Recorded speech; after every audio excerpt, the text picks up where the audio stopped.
అందరికీ వీడియో చూశారు కదా ముందు మామిడి చెట్టు అది 25 years ఓల్డ్ ప్లాంట్ అండి.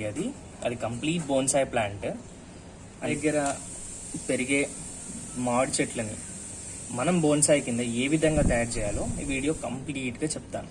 కాకపోతే ఏంటంటే బోన్సాయ్ ప్లాంట్ అనేది మళ్ళీ చెప్తానండి, చాలా టైం తీసుకుంటుంది. ఒక 2 weeks అయినట్టుందండి పెరిగింది. సో నేను ఇలాంటివి తీసుకున్నాను. ఇదే కాదు 2 తీసుకున్నాను, ఎందుకంటే 2 ప్లాంట్స్ పెడతాను. అందులో ఏది కరెక్ట్గా షేప్ వస్తే దాన్ని మనం బోన్సాయ్ కింద ట్రై చేసుకోవచ్చు అనమాట. చాలా ఈజీ ప్రాసెస్ అండి, అందులో కన్ఫ్యూజన్ అంటూ ఏముండదు. నేను అన్ని కంప్లీట్ డీటెయిల్గా చెప్తాను.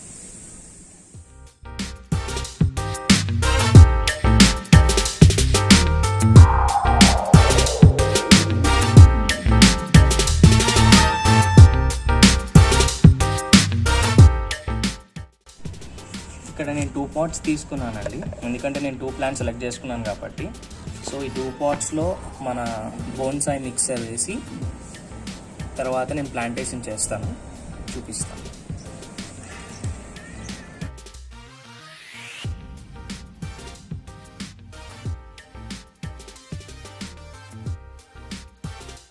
సో ఇక్కడ 2 pots తీసుకున్నాను నేను. 2 potsకి హోల్ చేసా, చిన్నగా హోల్ చేశానండి. ఈ స్టోన్ పెడుతున్నాను ఇక్కడ, ఎందుకంటే మనం వేసే వాటర్ త్వరగా డ్రైన్ అవుట్ అవ్వకుండా, అంటే డ్రైన్ అవ్వాలి త్వరగా కాకుండా మెల్లగా అవుతే కొంచెం రూట్స్కి అనేవి సప్లిమెంట్స్ వెళ్తూ ఉంటాయి అన్నమాట. మరీ ఎక్కువ డ్రైన్ అవ్వలేదు అనుకోండి, వాటర్ ఇందులో ఉండిపోతే కూడా రూట్స్ కుళ్ళిపోయి ప్లాంట్ చనిపోతుంది. సో అందుకు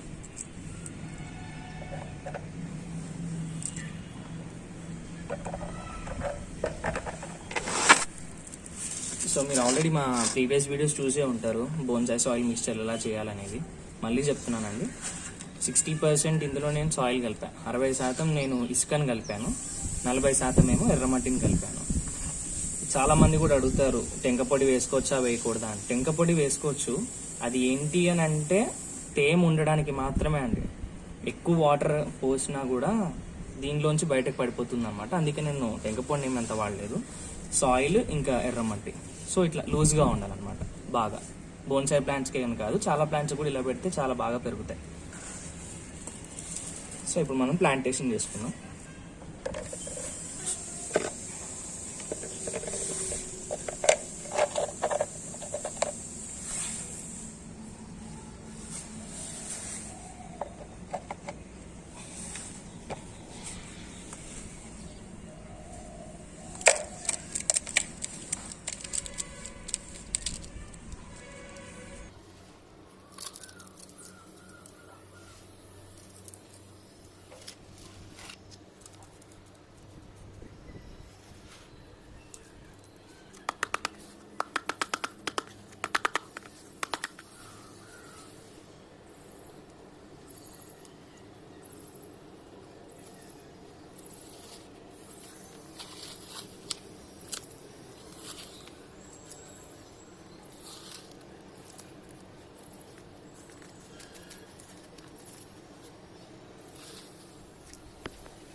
సో చూసారు కదా, సింపుల్ ప్రాసెస్ అండి. ప్లాన్ చేసేసుకున్నాం రెండింటిని.